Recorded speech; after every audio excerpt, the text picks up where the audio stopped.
Dan gaan we nu door naar de presentatie van een aantal jongeren. We hebben een aantal jongeren gevraagd om een venster te kiezen wat hun aanspreekt. En om daar iets over te zeggen. Juist omdat we dus vinden dat Canon juist bij een jonger publiek ook bekend moet worden. En dat zij eigenlijk ook inspiratie zouden kunnen gaan putten uit dat Joodse verleden. And we switch to English because I want to ask Chava to come to the stage. I'm Chava, and I'm a master's student at the University of Amsterdam in Jewish Studies. And today I'll be talking about the emancipation degree of 1796. So recently I wrote an essay on Jewish nationalism, and in the midst of it there were three words that stubbornly refused to leave my mind: freedom, equality, and brotherhood, the heart of a nation. In 1796, Jews in the Netherlands became socially emancipated. Emancipation for European Jews symbolized an acknowledgement that was long overdue. Suddenly, we could live wherever we wanted, we could represent the country in the parliament, and we could even exercise our right to vote to be the masters of our own destinies. But how much free is actually free? How free can we be among the accusations of double loyalty? I was not surprised to learn that the emancipation degree was met with fierce resistance from many of the Jewish community, but mostly from those that were not even a part of it. Life as a Jew has taught me one thing for sure: hatred doesn't stop at equal. The emancipation of European Jews can be seen as one small step for man, one giant leap for humankind, but it has a bittersweet aftertaste.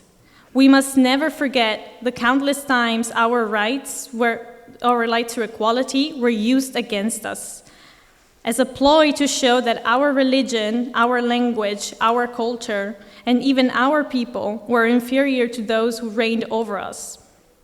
The law says we are equal, but the cost of abandoning everything that we are, that makes us who we are, just to keep the peace, does not seem a fair deal. However, emancipation aimed at uniting a nation, and I think it succeeded.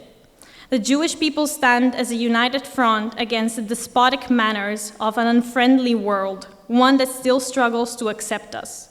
In 2023, it is sad to see how the same anti-Semitic rhetoric that was used at the time is still showing its ugly face today.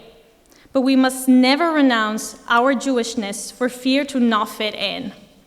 We must take pride in the history of our ancestors, for they opened a dialogue with other nations that is now in our hands to make sure it never closes.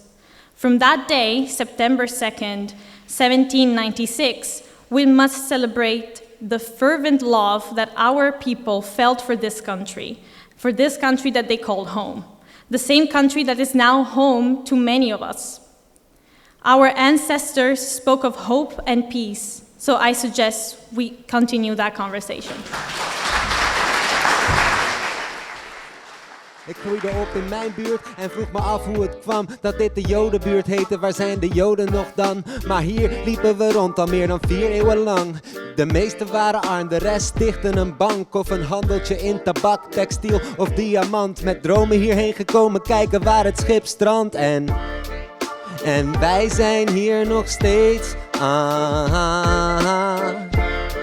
Ja, wij zijn hier nog steeds.